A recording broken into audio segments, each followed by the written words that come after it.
Hello and welcome to The Big Picture. I am Tina Jha. The Council of Ministers met on Friday to discuss the situation arising out of the second wave of coronavirus in the country. The Council of Ministers meeting noted that the present pandemic is once in a century crisis which has thrown a big challenge for the entire world. Prime Minister Narendra Modi said all arms of the government currently are working unitedly and rapidly to deal with the ongoing situation. In fact, the Prime Minister also urged the ministers to stay in touch with the people of their respective regions, help them and keep getting their feedback as well. He stressed upon the need to ensure that issues at the local level are promptly identified and then addressed. On Thursday, the centre had directed all states and union territories to go for intensive and local containment measures in the districts which are seeing a high caseload. Also granting legal force to an April 25 advisory issued by the Health Ministry.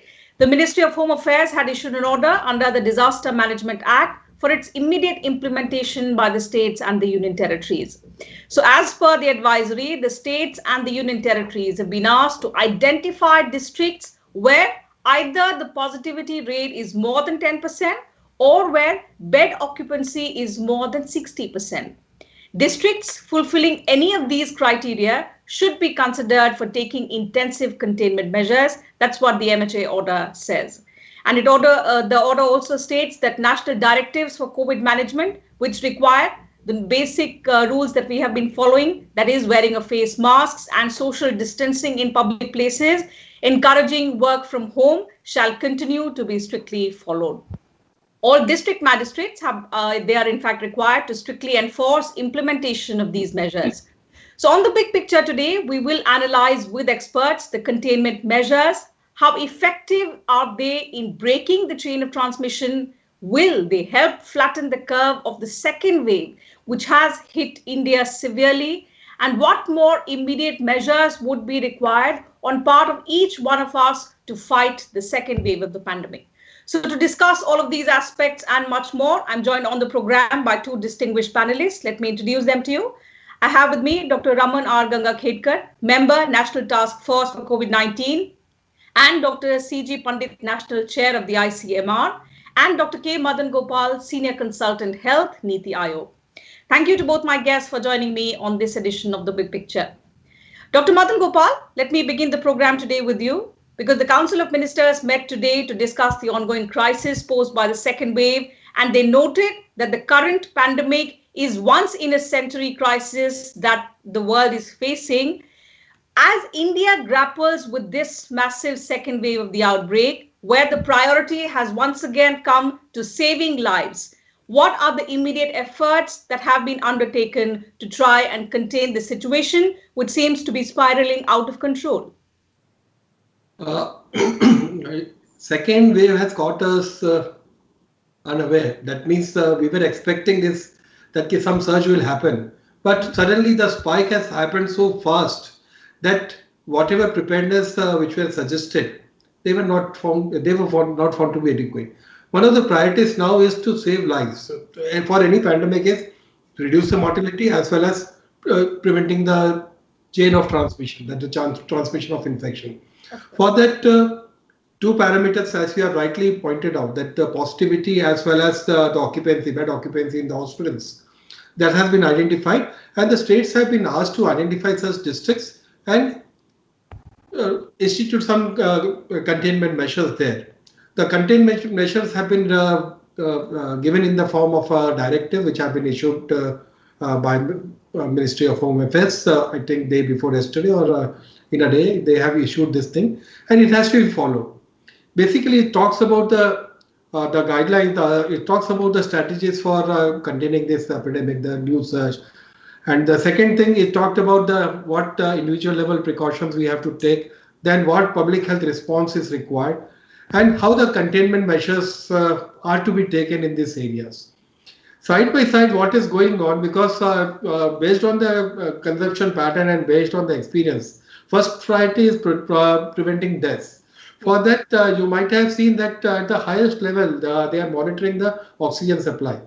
If you look at the consumption pattern of this COVID patients, out of 100 COVID patients, 80 can be managed at the home, and 17 required some isolation beds, of which 50% will require your oxygen support, and 3% require critical care, of which 0.4%. That's the statistic. That's the consumption pattern which we have seen during the first weekend during till the month of February. Having said this, if you look at the requirement, because oxygen, the hypoxia, the disease causes hypoxia. If you are able to manage the hypoxia, you are able to at least prevent the criticality and reduce the mortality. That's the first priority now. And on a war footing, this hypoxia, that means the oxygen shortage and other things are being addressed. You might have seen a lot of things happening on the oxygen front. Apart from the oxygen thing, there have been efforts in seeing that how the capacities are ramped up in the quickly, because we had some isolation beds, the COVID care center, the quarantine beds. We have made plenty of them, but they were not used. The isolation beds were also there as the cases surge came down, and we started using it for non-COVID purpose.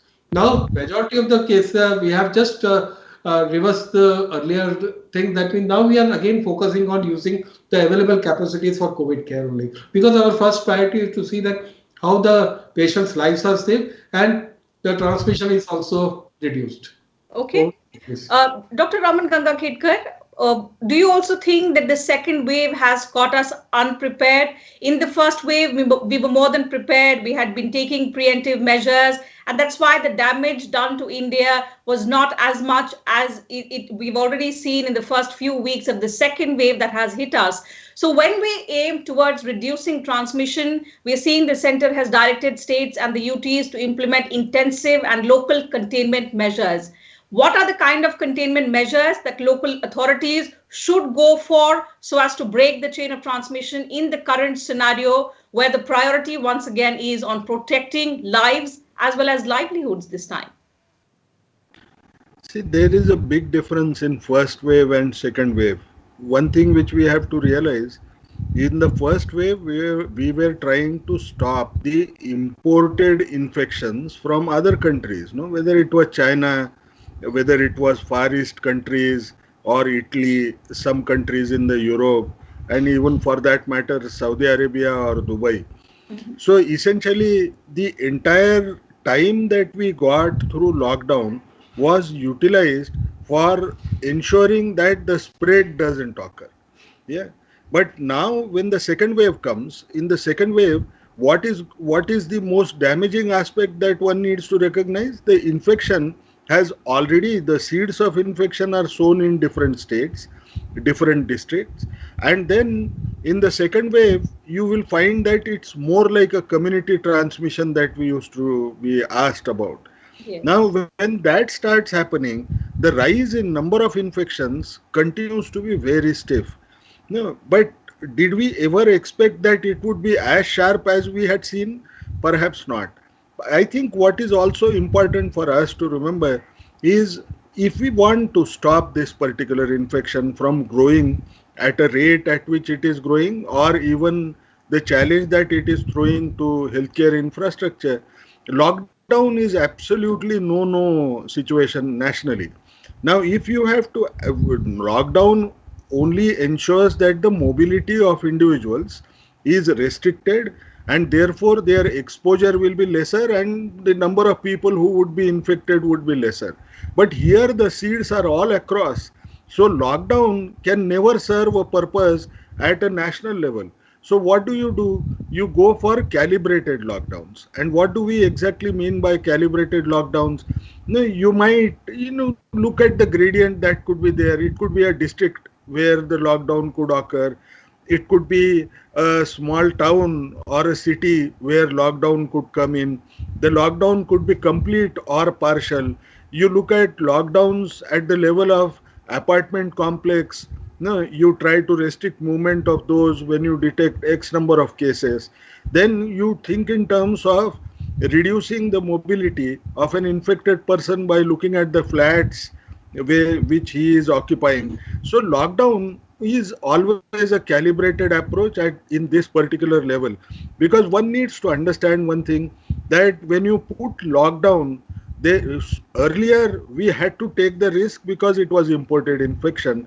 But if you look at balancing health outcome versus the outcomes related to economy, the livelihood issues, you will have to look at both now, because the infection is very much here. You have to try and ensure that the damage that could occur to the economy is going to last far longer compared to the damage that you may have to face as of now. Now, if that is a situation, it's always calibrated lockdown. And at the same time, we must remember, even calibrated lockdown loses its effectiveness the lower we start going down, because the efficacy is lost as you start going down. And what is more important for us to understand, if people are going to stay in the home, no, if lockdown is put in, and if I am an infected person, I am more likely to transmit that infection to almost all my family members or people with whom I come in contact, because safe distancing is not possible at home. Houses are generally ill ventilated, and in urban areas, you will find that the risk continues to be higher. But the bigger challenge is going to come not from the urban area the way we are seeing at present alone, but it's going to be rural area, because if the demand is not coming from rural area, perhaps it's also a reflection of low testing that is going on, and then they don't have access to hospitals also. I think that's a twin challenge that we will have to handle. We may have to have differentiated strategies to provide testing and care in urban and rural setups, and it will happen across in the country. Absolutely. So what kind of preparations would that require is something that I'll come back to you, Dr. Ganga Kedkar. But at the moment, Dr. Madan Gopal, now that we are in a situation where our hospitals are already overwhelmed, we are witnessing acute shortage of essential medicines, oxygen to say, all of that, of course, we understand is being procured, the production is being ramped up. But the most fundamental thing at the moment is to have a structure that supports patients at home, which is, I think, very, very essential, because that will lessen burden on our hospitals. The people will not panic anymore if such a structure is in place. Perhaps when we were witnessing the end of the first wave, that was there in some districts. Now we understand, due to the surge, that structure supporting patients at home is now lacking. But that being a major factor in reducing the burden of our health infrastructure, are any efforts being made on that front? Because what we are seeing at the moment is people are panicking. And as Dr. Raman Ganga Kedkar also said, a lot of people are rushing to hospitals for fear of not infecting their family members. That fear is quite true, because in the home settings, because not many homes, they have more than one toilet. That's the reality. We have to accept that. If a person is positive, he has to be there. Previously, we have constructed that quarantine centers. Around 10 lakh quarantine beds were there, but they were not used that much, as the load was not up to this extent. You are very right in saying that the structure which was there previously for providing home-based care, but side by side, another converse thing is also happening. There are now many hospitals, they are providing the home-based consultation. That kind of services are now being offered. But the main problem to address is engaging with the community. If you are providing home-based care, you have to see that how you engage with the community. That's a very crucial thing, which is missing. Now, efforts are being made to link the communities so that they can at least cajole that person, reduce the anxiety and reduce the panic which has been created. Even in the home situation, if you talk about hypoxia and every people are rushing with anxiety, the moment anxiety is there, panic is there, you will have a fall in the oxygen levels in your body as well. And the moment the anxiety and the panic is reduced, then you will find that 3-4 percentage points of hypoxia is improved. So that kind of engagement is to be taken. Efforts are made, but very serious efforts are to be made in the form of a public movement, so that the non-government organization, the civil societies, the communities, they are involved and engaged at large. That's the only key. Because home isolation we talk, but whom to isolate, that's the decision which you have to take. If you look at Delhi, what is happening? People with oxygen saturation less than 85, they don't want to go to hospitals. They want to be treated in the home. As a result, you might have seen people rushing for oxygen cylinder, and that cylinder is being provided at the home, and they are getting oxygen at the home itself. That's one aspect. So home isolation definitely is the key for managing this kind of surges. And apart from that, remember that when we were projecting, we were making projection. We just tried to took the normalized figure for US during the time in September, where we thought that if the at that time US was peaking at 210 cases per million per day, and we try to extrapolate that into the Indian population, it was coming to around 3.3 million, 3.3 lakh cases per day. And if you look at the surges which this UK, US, and Israel, these are the countries which have gone far ahead with this. They have touched a surge of around 600 to 900 cases per million per day. We have still yet to reach that figure. We are just hovering between 200 to 250, and you have seen the catastrophe which is creating, which is. But I think our huge population also is another disadvantage, and that is what has led to this overwhelming of our health infrastructure. But Dr. Ganga Khedkar, pandemics we understand are difficult to predict. But looking at the devastation that it is already causing, it's heartbreaking to see so many faces become memories suddenly. By when can we expect the second wave to die down before it wreaks more havoc in the country? How can we flatten the curve? I would perhaps not ever say as to when it would end, for two reasons. One, everything that you do in modeling is based on assumptions. Now, for assumptions, what becomes more important, you can't just look at a curve and you decide. We will find in a country which is as large as India, where the heterogeneity of this outbreak is also very high. You look at even healthcare infrastructure, which would be heterogeneous. And then you suddenly find access to testing tends to be variable in different places. You also find that in different places, the test positivity rates are also differing. And then you look at an absolute number and try to think about it. To me, that's not a good science or a robust science. I would not venture into it. But at the same time, I would say, by and large, no, when it comes to any wave to come down, it essentially looks at the vulnerable population that is outside. No, once it gets infection or gets exposed, things tend to become different. And if you look at what is happening across on the second wave side, you find that on an average, it tends to last for a period which could be about 4 months in a smaller geographic unit. No, it cannot be that we can compare a European country with a country like India, where each country perhaps could be accommodated in India. So essentially, no, what we have to think is maximally it could be that you would have about 4 months time. But at the same time, one must also respect that if people decide to make the change, if they feel that 95% of the people would use the COVID appropriate behavior, adhere to it very strictly, if all 45 plus population is willing to get themselves vaccinated, if rational treatments tend to follow, no, where perhaps you would have rational hospitalization, rational approaches of providing whatever treatment we have, they can still bring it down earlier. And that's the reason why I would not hazard a guess, because eventually that all the guesses that have been made so far in last 1.5 years were found to be wrong. It's easier to my mind to go for poll predictions. You may be more accurate compared to what you see in COVID. In cases of pandemic. Okay. By international comparison, Dr. Madan Gopal, our resistance to this pandemic in the first wave was much, much better. Now that we have been hit by this massive second wave, the biggest hope is that of vaccination. So scaling up of vaccination is something that obviously is being termed as the key to contain the second wave and also prevent a possible future third wave.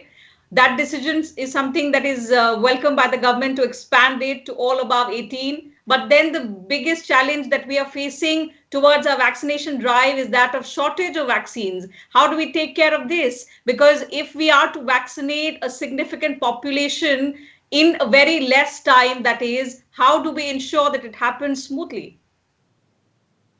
It's very difficult question to answer because right from the beginning, if you recall the statements given in the Press Information Bureau, that means we are having finite supply and manufacturing of the vaccines in the country. It's not an infinite supply. Wherever finite supplies are there, that means you have to prioritize your population. You have to see that how the prioritized population, the mortality in the prioritized population is reduced. That's why across the globe, this prioritization has happened, and we have also followed the same prioritization protocol. That means the people who are more susceptible, more vulnerable for deaths, they have been prioritized for this. Initially, we started with a 60 plus population, then 45 plus population. That's one thing, one aspect. That means by July, we have targeted to reach this population of around 30 crores by July.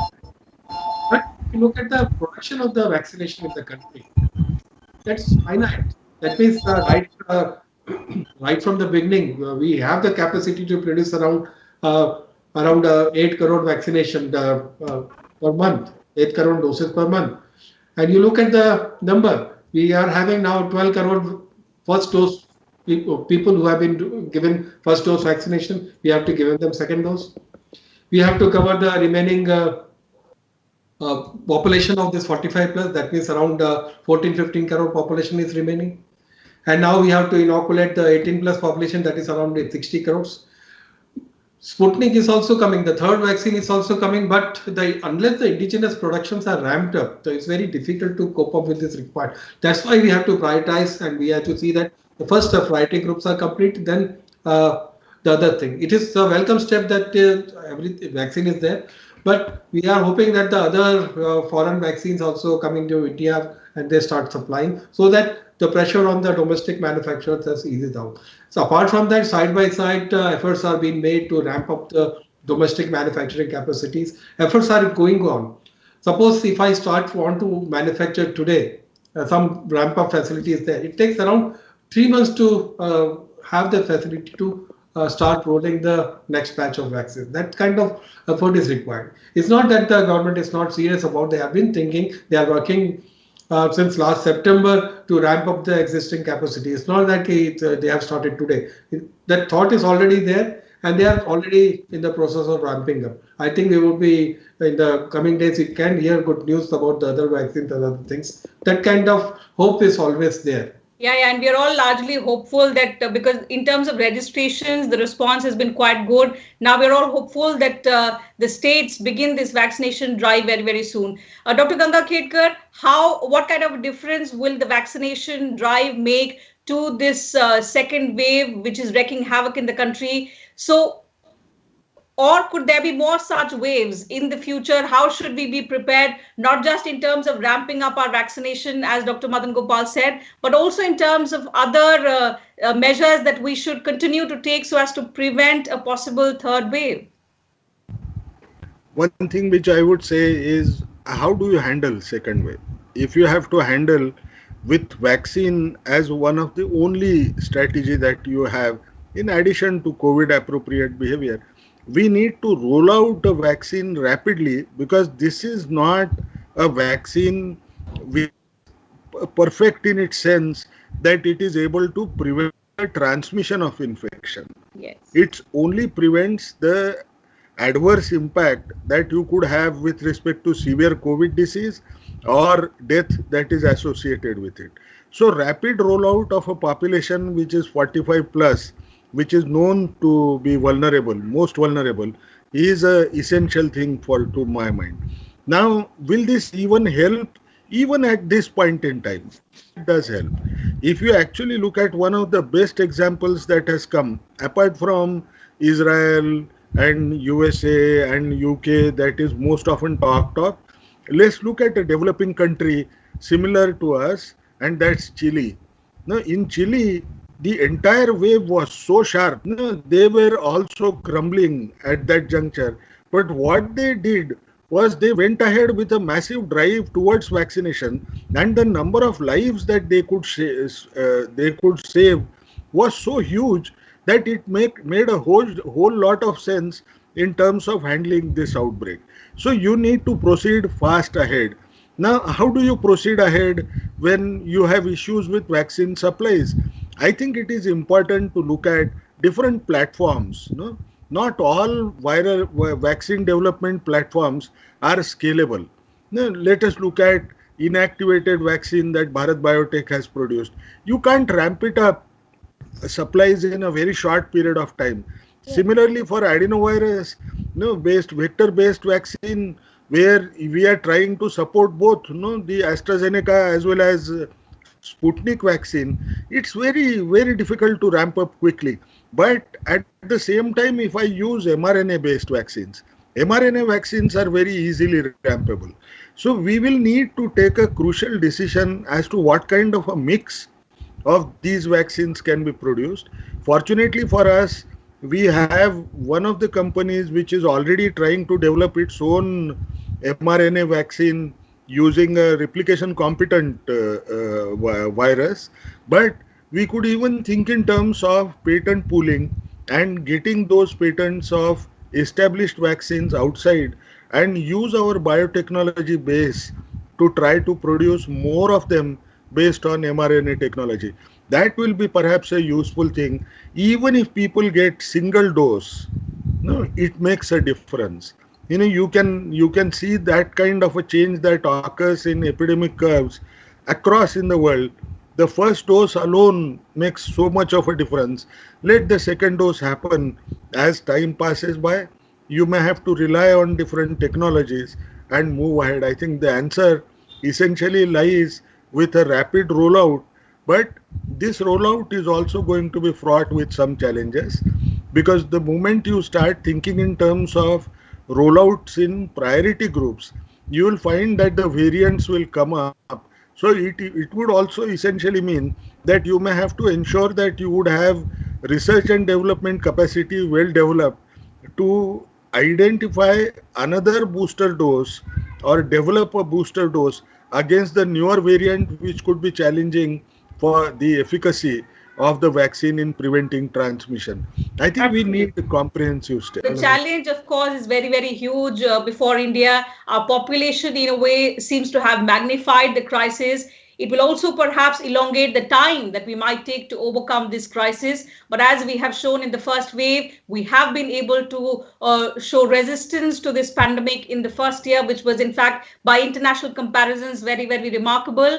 And hopefully we will be able to sail through, tide over this crisis, as well as both our panelists are pointing out. So with that, I'll have to call it a wrap on this edition of The Big Picture. Thank you once again to both my guests for joining me on the program and sharing your perspective with us and our viewers. Pleasure having you on the show. Take care of yourselves and your families. Also to our viewers, I want to make an appeal. Do take care of yourselves. Stay at home if you can. But if you have to step out, make sure you are masked up. Make sure you maintain physical distancing and also keep washing your hands at regular intervals. These are basic precautions that will help us on our part. These are responsibilities that we must, as citizens, ensure. These are COVID guidelines we have to follow. We have been doing so for the past 1 year. And because the second wave has hit us really hard, it's all the more important for us to follow COVID appropriate behavior. So take care of yourselves and your families. I'll see you again same time tomorrow. Thank you once again for your time.